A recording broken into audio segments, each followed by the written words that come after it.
என்கிறதான் tuna என்ற donation என்கிறதெல்லாம் வருகிறது, கொடுக்கிறது. இந்த தா என்கிற இந்த சொல்லை அப்பாவை நோக்கி சொல்லுகிற பொழுது தான்னு தான் இந்த குழந்தை சொன்னது, தமிழ் குழந்தை சொன்னது. தா அப்பாவை சொன்னது, தன்னுடைய அவள் தான் காட்டினாள். இவன் தான் அப்பன் அப்படின்னு காட்டின பொழுது தான்னு சொல்றது, இவன் தான் தந்தவன் என்கிறதுனால. இப்போ புரியுதா உங்களுக்கு? தாத்தான்னா என்னன்னு? அப்பாவுக்கு அப்பா. சும்மா விளையாட்டில் இந்த மொழி தாத்தா என்ன. அதுபோல ஆய் என்கிறது தாய், ஆயாய் என்கிறது ஆயா நின்றது. ஆயா சரி, இந்த ஆய் ஆய் ஆயின்னு கூப்பிடுற இந்த பண்பாட்டு மண்ணில் தா என்கிற ஒரு சொல்லை சேர்த்து இவள் தான் தந்தாள் என்கிற அடிப்படையில் தா ஆய் தாய் என்று சொல்ல வேண்டி வந்தது. தாய் எல்லாரையுமே தாய் தாய் தாயின்னு அப்படி பெண் வடிவங்களை எல்லாம் கூப்பிடுகிற இந்த மண்ணில் உண்மையான தாயை, பெற்ற தாயை, ஈன்ற தாயை சொல்வதற்கு மறுபடியும் ஒரு சொல் தேவையாகிறது. நல் என்ற என்ன தெரியுமா? நல்னு ஒரு சொல். நல்ல என்ற என்னன்னா உண்மையான பொருள், உரிய பொருள். நல்ல பாம்பு என்று சொன்னால் நன்மை தரக்கூடிய பாம்பு இல்லை. எது பாம்போ அது பாம்பு. பாம்பு என்கிறதுக்குரிய அத்தனை இலக்கணம் அடைந்தது எதுவோ அது நல்ல பாம்பு. நல்ல அவருக்கு ஐயாவுக்கு நல்ல அடிங்க அப்படின்னா நன்மை தரக்கூடிய அடி இல்லை. அடின்னா என்னவோ அந்த அடி செம்மையா அவருக்கு விழுந்ததுன்னு பொருள். அந்த அந்த அந்த வகையில் நல் என்கிற சொல் அது அது உங்களுக்கு சொன்ன வியப்பிருக்கு. நான் சொல்வதற்கு எல்லாவற்றையும் கடந்து நான் போகிறேன். ஆ என்கிறது பெருக்கம், ஆகு என்கிறது பெருகு, ஆகல் என்கிறது பெருக்கம். ஆகல் பிறகு ஆகல் அகல் என்ற பெருக்கம் விரிவு. அகல் என்கிறது ஆள் என்று நின்றது. ஆள் ஆள் என்கிறது யாழ் என்றானது. சரி, அது கிடக்கட்டும். இந்த அகல் என்கிறது ஆகல் அகல் யாகல் யாகல் ஞாகல் ஞால் என்றான பிறகு பரப்புன்னு பொருள், விரிவுன்னு பொருள். அதுதான் ஞாலம் என்று வந்தது. பாவனர் சொல்கிறது போல தொங்கிறதுனால அது சொல்லவில்லை. பரப்பு பால் என்கிறது எதுவோ அதுதான் ஞாலம். இந்த ஞால் என்கிறது ஞல் என்று குறிகின பிறகு பெரிய உண்மையான அதற்கே உரிய என்கிற பொருள் தான் ஞல் என்றானது. ஞல் என்கிற நனி என்ற மிகுதியான பரவலான பொருள். சால உருதவன் அணிகூர் கழிமிகள் என்று இலக்கணத்தில் சொல்வார்கள். நனி என்ற மிகுதி, நன்னன் என்ற பெரியோன், பெரியோன் என்று பொருள். நன்று என்கிறதுக்கு தொல்காப்பியனுக்கு 2700 ஆண்டுக்கு முந்தைய சிக்கல்.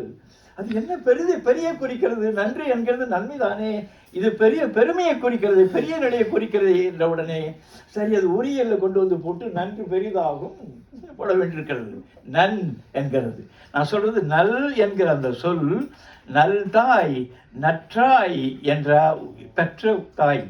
ஆய் தாய், அது பிறகு நற்றாய்ன்னு வந்த அந்த படிநிலைகள் எல்லாம் மிக மிக வியப்புக்குரியது. அதனுடைய நீண்ட நெடுங்கால நம்முடைய மொழியினுடைய அமைப்பை காட்டுகிறது. அது சரி, இதைத்தான் தாய்மொழி என்று சொல்கிறது. மொழி என்று என்ன தெரியுமா? முதலாக தோன்றின மொழி என்கிறதுனாலே இதற்கு தமிழ் மொழி என்று பேர் இல்லை. இதற்கு மொழி என்று மட்டும்தான் பெயர் இருக்கிறது. மொய் களத்தல், மொயங்குதல் களத்தல், ஒன்று சேர்தல். எல்லா சொற்களும் அது தொடர்பாக இருக்கிற எல்லா கூறுகளும் கலந்த ஒரு தொகுதி இருக்கிறது. அதுக்கு முழுதன் கிளவி எஞ்சா பொருட்டேன் நான் தொல்காப்பியன். முழு என்கிறதா மொழினாயி மொழினானது. இந்த தமிழுக்கு முதல் பெயர் மொழி என்கிறதே தான். நான் இப்பொழுது சொல்றது தன்னுடைய தாய் என்கிறதுக்காக தா போட்டானே, அதே போலதான் தம் அப்பாவை குறிக்கிற பொழுது எல்லாரையும் தான்னு சொல்லுகிற நிலையில தம் தா என்று சொல்ல வேண்டியது. அதுதான் தந்தையானது. தம் என்கிற அடை போட்டு பிற மொழிகள் இங்கிருந்து திரிபடைந்து பல்வேறு வகையான கோணங்களிலே வேறு வேறு வகையான திரிபு மொழிகளாக ஆகிக்கொண்டே போகிற பொழுது தன்னுடைய மொழியை குறிக்கிறது தான் தம் மொழி என்று இவன் சொன்னான். தம்மொழி என்கிறது தான் தமிழி. தமிழி என்கிறது மொழி என்கிறது உள்ள கிடக்கிறது. தமிழ் மொழி என்கிறதே கொஞ்சம் மிகை. தமிழ் என்கிறது சரி, அது கிடக்கட்டும். இதுல இந்த தாய் குழந்தைய பால் ஊட்டுகிற அந்த நிலையில் என்று அவளுக்கு அந்த குழந்தைக்கு ஊட்டுகிறாளே அந்த மொழி தான் தாய்மொழி. தாய்மொழி என்கிறது. இதை ஆங்கிலேய மதர் டங்குன்னு சொல்லுவான். மதர் டங்குன்னா அம்மா நாக்கு. அம்மா ஒரு பிள்ளை அப்பாவை பார்த்து அப்பா இந்த ஃபார்ம்ல மதர் டங்குன்னு போட்டிருக்கு. என்னன்னு என்னன்னு எழுதுறதுப்போ மதர் டங் அப்படின்னு. அது ரொம்ப நீளம்னு எழுதுற கண்ணு அப்படின்னா, அம்மாவுக்கு ரொம்ப நீட்டுன்னு ரொம்ப நீட்டுன்னு எழுதுறடா. அதுபோல் மதர் டங் என்கிறது. இது அப்படிதான் உங்களால் சொல்ல முடியும். தொடக்க நிலைகள் அப்படிதான் இருக்க முடியும். இது இந்த நான் என்கிறதே மொழி என்கிறது அந்த அந்த கூறுல திருவள்ளுவர் பயன்படுத்துகிறார்.